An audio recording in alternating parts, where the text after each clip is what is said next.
The Navy and the Air Force took very different approaches to improving the effectiveness of their fighter forces during the bombing halt.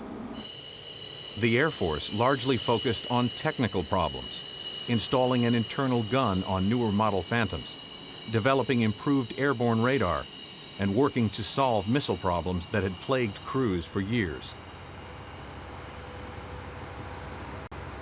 The Navy focused on training, initiating a postgraduate course in fighter weapons, tactics, and doctrine that came to be known as Top Gun. For 3 solid weeks, Navy Phantom crews flew simulated air combat missions at Miramar Naval Air Station in California against aircraft that closely resembled the MiGs.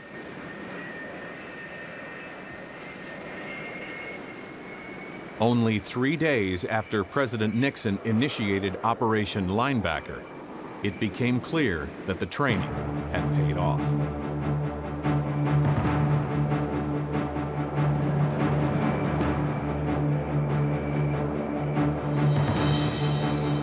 On May 10, 1972, Lieutenant Randy Cunningham and his RIO, or Radio Information Officer, Lieutenant Willie Driscoll, joined up with more than 35 aircraft heading to strike a key rail yard between Hanoi and the port city of Haiphong.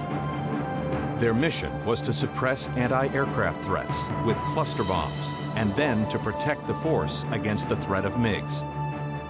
Cunningham and Driscoll reached the target area as planned, but were initially unaware that at least 22 MiGs had already launched and were preparing to intercept the force.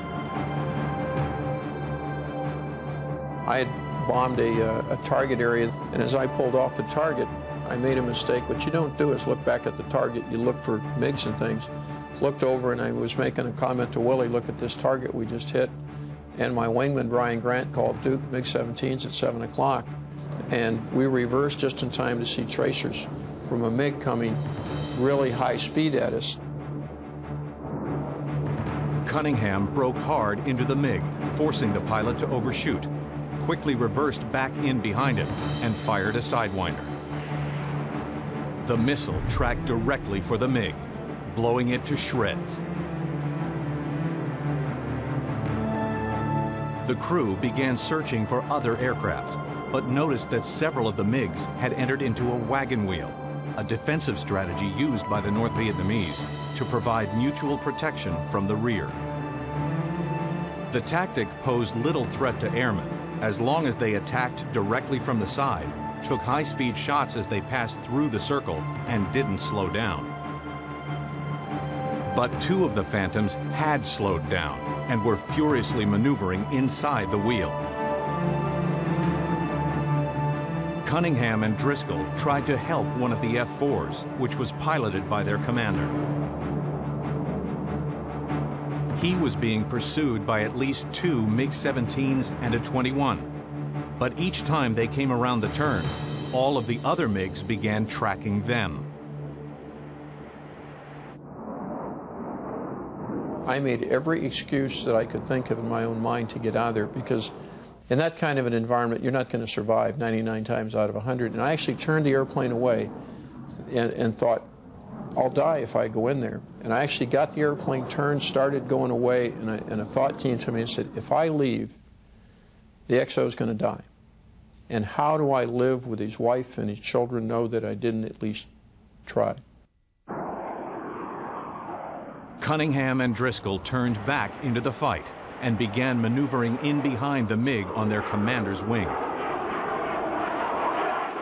They struggled for several seconds to get a clear shot, fearing that a Sidewinder might guide on hot exhaust from the wrong plane.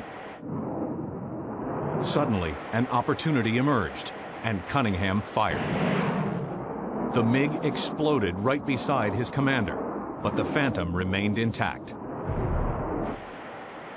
The other MiGs immediately disengaged and dove away toward Hanoi. Fearing that there could still be many more MiGs in the area, Cunningham and Driscoll began heading back toward the fleet. But their day was far from over. As the crew flew out toward the coast, a single MiG-17 appeared in the distance. Cunningham pressed the aircraft head-on to prevent the pilot from turning in behind him. Suddenly, the MiG's cannons lit up, forcing him into a steep climb. Ordinarily, North Vietnamese pilots disengaged once they lost a clear advantage. But this was no ordinary pilot. I fully expected this MiG, when I pulled up and was going to turn into him like this, to just run and unload and go to Hanoi, and I was going to have to come back and chase him. Instead, as I went a little vertical and showed him the nose position, I came back over the top. We were in the pure vertical, and I looked back and saw a little set of goggles, a little white scarf, and could see canopy to canopy going pure vertical with him slightly below me, the MiG driver. And we arced over the top, gave him a flight path, which is another mistake I made. He shot, broke out of the flight of his bullets, put him right where I wanted him to at my 6 o'clock. It's not where I wanted him. Cunningham unloaded his aircraft, pulled up hard, and kicked the rudder over the top, positioning himself behind the MiG. But the MiG pilot responded, executing virtually the same maneuver.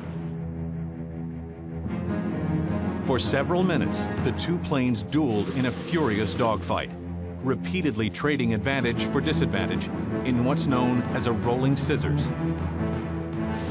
Suddenly, Cunningham recalled a similar engagement that an instructor pilot had put him through at Top Gun. He pulled up hard into a climb. Again, the MiG pilot stayed with him, but this time, he did the unexpected, executing a daring maneuver that was immortalized in the 1986 Hollywood thriller Top Gun. Just like in the movie, he started his nose up a little bit coming in a position like this. Well, I chopped the throttle, put the speed brakes, and dropped the flaps, and he went out in front of me. And I had done that in training at Top Gun. It worked against the instructor pilot, and it worked against him because he's sitting up here, and that's where we shot him. The MiG attempted to escape straight down, but it was too late. Cunningham fired a single sidewinder.